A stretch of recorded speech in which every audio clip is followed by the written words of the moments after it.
Hello my dear students, देखिए बेटा आज मैं आप लोगों के लिए क्लास 10th का साइंस का सबसे पहला चैप्टर लेके आया हूं जो हर बोर्ड के लिए इंपॉर्टेंट है। उसके सारे इंपॉर्टेंट क्वेश्चंस आपके अच्छे तरीके से एक्सप्लेन करूंगा। ध्यान से वीडियो को देखिए, लास्ट तक बने रहिएगा। क्लियर बेटा? चलिए, चैप्टर 1 आपका साइंस का है, केमिकल रिएक्शन एंड इक्वेशन। इसके अंदर कुछ आपके एमसीक्यूज क्वेश्चन है, कुछ आपके लेंथी क्वेश्चन होंगे, ठीक है, जो इंपॉर्टेंट है। ध्यान से देखिएगा बेटा, ठीक है। पहला क्वेश्चन क्या है? विच ऑफ द फॉलोइंग या फिर विच ऑफ द स्टेटमेंट, एक मिनट हो गया, which of the statement about the reaction below are incorrect कौन कौन से इनकरेक्ट है? क्लियर है? ठीक है, तो अच्छा, इसके अंदर ये ना आपका ऑक्सीडाइज होगा,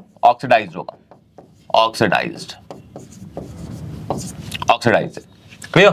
तो रिएक्शन है आपकी PbO plus carbon gives 2Pb and CO2, ठीक है। तो यहां पे अगर आप देखेंगे जो Pb है, Pb के पास ऑक्सीजन है लेकिन प्रोडक्ट में जाते जाते ऑक्सीजन नहीं हुए, मतलब लॉस ऑफ ऑक्सीजन हुआ इसके रेस्पेक्ट में। तो इसने क्या करा बेटा?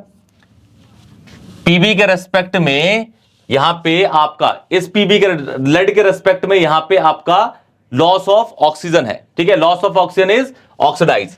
क्लियर है? तो ऐसे इस क्वेश्चन को आप कर लीजिएगा, रिडक्शन ऑक्सीडेशन का क्वेश्चन है, कर लेंगे आप। क्लियर?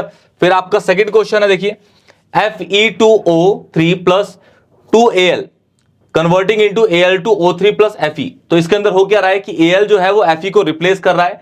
तो अगर एक एलिमेंट दूसरा एलिमेंट को रिप्लेस करता है तो उसे डिस्प्लेसमेंट का टर्म दिया जाता है। तो ये किस तरीके की रिएक्शन है आपकी? डिस्प्लेसमेंट। यहां पे आपको आंसर भी गिवन दे रखे हैं। क्लियर है? देखिए, यहां ब्लू वाले जो है वो इनकरेक्ट होंगे, जो करेक्ट होगा वो ऐसे वाले ऑप्शन होंगे। क्लियर है? इसके अंदर ऐसे ये ए और बी होगा, ध्यान से आप लोग देख लीजिएगा। फिर क्वेश्चन है, what happen when dilute HCl, मतलब HCl को मिलाया गया किसके साथ? Fe के साथ, आयरन के साथ। तो आपको पता है कि भाई किसी भी एसिड को मेटल के साथ रिएक्ट करेंगे तो उसका सॉल्ट बना देता है। तो ये बन जाएगा FeCl3 और यहां पे हाइड्रोजन गैस निकल जाएगी, ठीक है, हाइड्रोजन गैस। तो इसके अंदर क्या हो रहा है देख लीजिए, hydrogen gas and iron chloride are produce. बिल्कुल पहला वाला सही है। क्लियर? तो ये रिएक्शन आपने पहले पढ़ी होगी। फिर क्वेश्चन क्या क्या रखा है? Why should a magnesium ribbon be clean before burning in air? क्योंकि अगर आप मैग्नीशियम रिबन को, जो पुरानी रिबन है, उसको अगर आप जलाओगे तो वो जलती नहीं है। क्यों? क्योंकि अगर पुरानी रिबन है मैग्नीशियम की और वो रखी हुई है काफी दिन से, जैसे यहाँ पे कमरे के अंदर रखी हुई है, क्लासरूम के अंदर, घर में रखी हुई है, लैब के अंदर रखी हुई है, तो उस पे ऑक्सीजन अटैक करके मैग्नीशियम ऑक्साइड बना जाता है, जो कि मैग्नीशियम ऑक्साइड एक स्टेबल कंपाउंड है।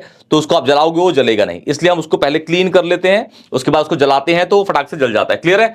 तो देखिए क्या लिखा हुआ है, magnesium ribbon should be clean before burning in air because magnesium metal reacts with the atmospheric oxygen and form a layer of magnesium oxide जो MgO है, which is very stable compound in order to prevent further reaction with oxygen, मतलब oxygen react करने के लिए। It is therefore necessary to clean the rubber with sandpaper to remove the layer of MgO। जब MgO की layer हटा देंगे तो बस बचेगा Mg, जिसको हम जलाएंगे तो परफेक्टली जल जाएगा। क्लियर? उसके बाद क्वेश्चन है आपका, why does the color of copper sulfate change when an iron nail is dipped in it? मतलब कॉपर सल्फेट CuSO4 जो कि आपको रिएक्शन दे रखी है, कॉपर सल्फेट को जब आप इसके अंदर मिलाते हो तो आपका डिस्प्लेसमेंट रिएक्शन करके FeSO4 बन जाता है। और ये ठीक है, तो जो कॉपर सल्फेट जो FeSO4 में चेंज हो रहा है तो FeSO4 का कलर कुछ और होता है, इसीलिए ये कलर शो करता है। देखिए, when an iron nail is dipped in the copper sulfate solution, iron displaces copper। Iron ने क्या कर दिया? कॉपर को रिएक्शन की साइड से डिस्प्लेस कर दिया। तो कॉपर सल्फेट, ठीक है, because iron is more reactive than, वो तो आपको पता ही है कि भाई डिस्प्लेसमेंट रिएक्शन में क्या होता है, more reactive element has a tendency to displace less reactive element in a balance chemical equation. कोई भी ज्यादा रिएक्टिव एलिमेंट किसी भी लेस रिएक्टिव एलिमेंट को रिएक्शन साइड से बदल देता है। Clear? Therefore the colour of copper sulphate solution changes, क्योंकि वो कन्वर्ट हो जाएगा किसके अंदर? FeSO4 के अंदर।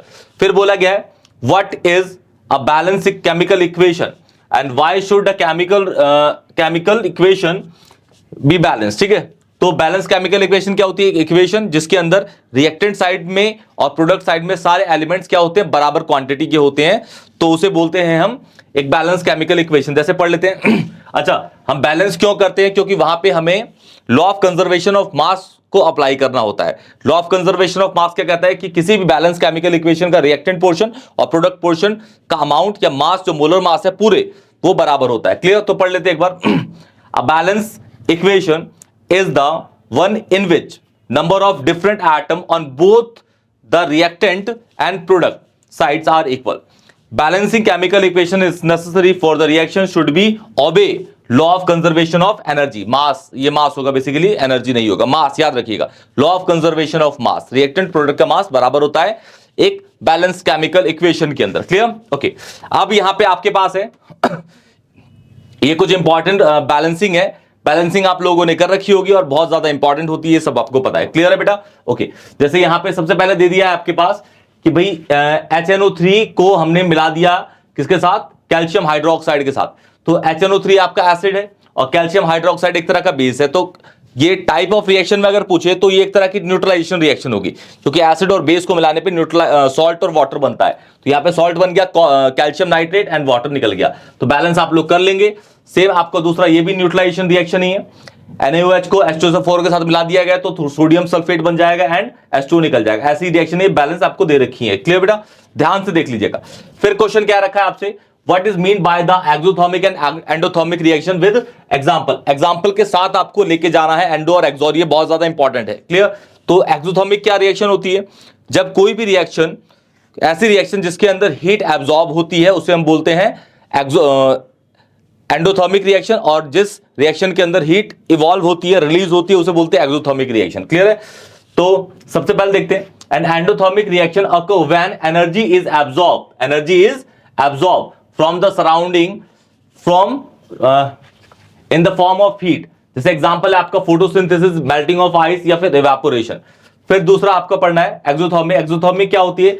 Is one in which energy is release from a system into the surrounding, मतलब उसमें हीट जो भी चीज है उसके अंदर रिएक्शन हो रही है, वहां से सराउंडिंग में निकल जाती हीट, तो उसे बोलेंगे exothermic reaction. Explosion, concrete setting, nuclear fission and fusion, the all examples of exothermic reaction. फिर आपको बोल रहा है वाई, ये भी इंपॉर्टेंट है बेटा, ध्यान से। साथ ज्यादा क्वेश्चंस नहीं होंगे आपके पास, कम से कम होंगे 10 12 15 के अराउंड क्वेश्चंस होंगे, लेकिन बहुत ज्यादा इंपॉर्टेंट क्वेश्चंस होंगे। क्लियर? जिस बच्चे ने पढ़ा नहीं है सारे क्वेश्चंस करके जाइएगा बेटा, ठीक है? और अच्छे मार्क्स आ जाएंगे आप लोगों के, आई एम डैम श्योर। फिर बोला गया why is respiration considered to be exothermic reaction? क्योंकि हम पता है भाई कि रेस्पिरेशन क्या होती है, जब हम कोई भी हमारे बॉडी के अंदर ग्लूकोज होता है, जब हम लेते हैं क्या, O2 लेते हैं, तो जो ग्लूकोज है वो आपका टूट जाता है किसके अंदर? CO2 और H2 के अंदर, और उस टाइम पे हीट हमारी निकल जाती है। देखिए ये रिएक्शन आपको दे रखा है, ग्लूकोज C6H12O6 को जब हमने रिएक्शन कराई, मतलब हमने जब O2 लिया तो उस ग्लूकोज को वो ब्रेक डाउन कर देता है, ठीक है, CO2 और H2 के अंदर, जो हमारी बॉडी के अंदर आता है। फिर CO2 बाहर निकल जाता है वाटर के रूप में, और एनर्जी के रूप में ये भी निकल जाता है। During a respiration glucose react with oxygen in our cell releasing a large amount of energy because heat is produced in the process of respiration, hence it is called, या फिर it is an exothermic reaction. Clear? उसके बाद आपको बताना है कि why are decomposition reaction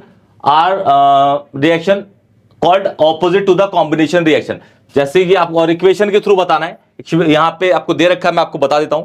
combination reaction क्या होती है? बेसिकली आपके दो रिएक्टेंट जब मिलके एक प्रोडक्ट बनाते हैं तो उसे बोलते हैं कॉम्बिनेशन रिएक्शन। इसका उल्टा, जब एक रिएक्टेंट को हम हीट डाल के तोड़ देते हैं तो दो प्रोडक्ट्स में कन्वर्ट हो जाता है, उसको हम बोलते हैं क्या? Decomposition reaction.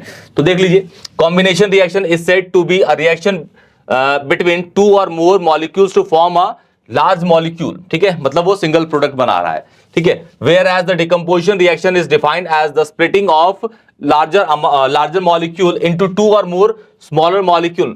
This essentially explain that the decomposition reaction is the opposite of the combination reaction. Perfect है।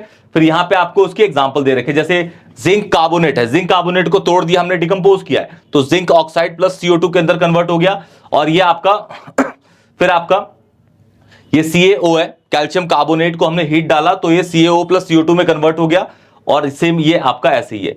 फिर इसको आप उल्टा कर लोगे तो रिएक्शन वैसे ही बन जाएगी। क्लियर बेटा? फिर उसके बाद क्वेश्चन है आपका कि what is the difference between the displacement and double displacement reaction, right relevant equations, मतलब उसकी इक्वेशंस भी आपको लिखनी है। तो भाई डिस्प्लेसमेंट रिएक्शन क्या होती है, जिसमें एक मेटल या एक एलिमेंट डिस्प्लेस होता है, ठीक है, एक एलिमेंट, और दूसरे वाले में क्या होता है, दो एलिमेंट डिस्प्लेस होते हैं।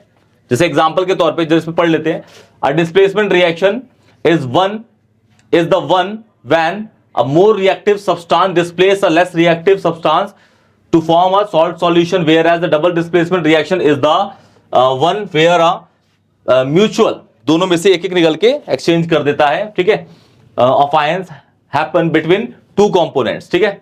अच्छा, ये डिस्प्लेसमेंट का एग्जांपल है, जैसे Mg प्लस HCl को मिला दिया गया तो Mg ने H को हटा दिया और H2 बन गया और MgCl2 बन गया। फिर यहां पे आपका डबल डिस्प्लेसमेंट का रिएक्शन है KBr plus BaCl2 converting into Ki plus BaBr2, clear. फिर आपका क्वेश्चन आता है कि why do we apply paint on iron articles, उसको कोरोजन या रस्टिंग को प्रिवेंट करने के लिए, ठीक है ना।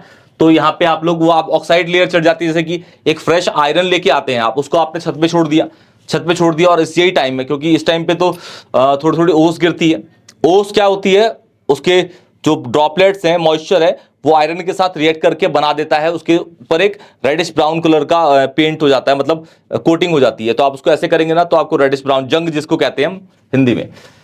तो iron article are painted to prevent them from rusting, when left unpainted the metal surface become in contact with the atmospheric oxygen and in the presence of moisture it forms a iron oxide, ठीक है। But if painted the surface does not come into contact with the moisture and air, thus preventing rusting of iron, clear है। उसके बाद आपका है, यही आपके तीन क्वेश्चन है कि food items containing oil and fat are filled with nitrogen, वो उसको रेंसिडिटी से बचाने के लिए होता है। जैसे कि वो चिप्स का पैकेट होता है, ठीक है, चिप्स के लेस का पैकेट है, लेस के पैकेट हम बोलते हैं भाई इतना बड़ा डिब्बा दे दिया, उसमें चिप्स निकलते इतने ही, तो बाकी क्या रहता है, बाकी उसमें नाइट्रोजन गैस रहती है, कि वो सीजन ना बेसिकली, है ना। The main purpose of filling nitrogen gas into food packet that contain oily and fat item is to prevent rancidity, ठीक है। रेंसिडिटी की स्टेटमेंट लोगों को पता होती है और यहां पे आगे भी होगी, ठीक है। Which occur when the oil and fat react with oxygen letting out and unpleasant smell and taste, उसका टेस्ट ही खराब हो जाएगा, जैसे ये नाइट्रोजन गैस हट जाएगी और वो ऑक्सीजन के कांटेक्ट में आ जाता है, क्लियर। फिर आपको क्वेश्चन है, ये लास्ट क्वेश्चन है इस चैप्टर का, explain the following term with one example each, ठीक है। तो कोरोजन तो वो रस्टिंग वाला ही बता सकते हो, लेकिन रस्टिंग बस आयरन पे वैलिड होती है, लेकिन हम बात करें अगर चांदी पे कोरोजन होता है, तांबे पे भी कोरोजन होता है। किसी भी चीज को अगर आप ऑक्सीजन से रिएक्ट कर जा रहा है वो, ठीक है, और ऑक्साइड बना दे रहा है, तो वो आपका कोरोजन कहलाएगा, एक चीज को छोड़ के वो है आपका आयरन, क्लियर है। ये सारी चीजें इसके अंदर लिखी होंगी। फिर रेंसिडिटी की स्टेटमेंट बच्चों को पता होती है। फिर पढ़ लेते हैं, the condition produced by the aerial oxidation of oil and fat present in the food material that produces an unpleasant taste smell, the rancidity is retarded when the food is kept inside the refrigerator since the low temperature does not promote the oxidation reaction, clear है। वो खराब नहीं होगा जब तक उसको आप freezer या लो टेम्परेचर पे रखोगे तो, ठीक है ना।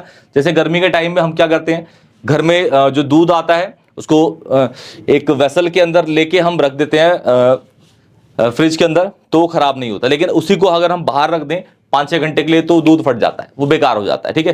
लेकिन ठंड के टाइम में अगर आप उसको, जो हमारा दूध है एक वेसल के अंदर हमने फ्रिज में रखा है या बाहर रखा है, उससे कोई फर्क नहीं पड़ता, क्योंकि एटमॉस्फेयर ही क्या है, उसका तापमान ही कम होता है, क्लियर बेटा। तो ये आपके इंपॉर्टेंट क्वेश्चंस हैं, किसके, आपके ये चैप्टर 1 के, क्लियर बेटा। कोई भी डाउट होगा तो प्लीज मुझे कमेंट सेक्शन में जरूर बताइएगा, वीडियो को लाइक करिएगा, वीडियो अगर अच्छी लगी दोस्तों को शेयर करिएगा, और ये इंपॉर्टेंट क्वेश्चन तो जरूर करके जाइएगा और एक प्यारा सा कमेंट करके जाइएगा। तब तक के लिए टेक केयर।